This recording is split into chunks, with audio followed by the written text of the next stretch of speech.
काल राज्यात अनेक जिल्ह्यात मुसळधार पावसाने हजेरी लावली। हवामान विभागानेही पुढील काही दिवसांसाठी अतिवृष्टीचा इशारा दिला असल्याने आपत्कालीन नियंत्रण कक्ष सक्रिय करण्यात आला आहे।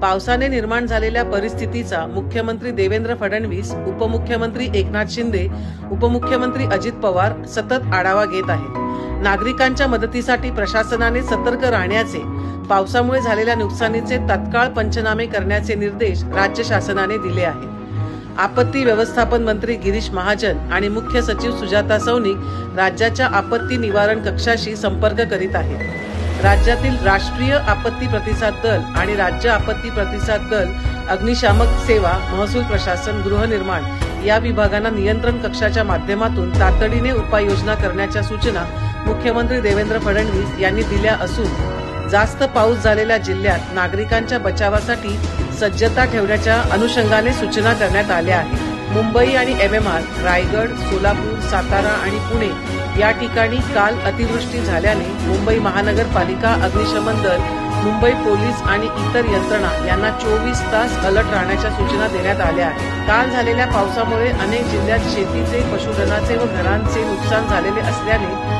संबंधित जिल्हाधिकारी यांना तात्काळ पंचनामे करण्याच्या सूचना देण्यात आल्या आहेत। पाणी पुरवठा, वीज, आरोग्य सेवा आणि इतर दैनंदिन सुविधा सुरळीत सुरू राहाव्यात यासाठी प्रशासन सज्ज आहे।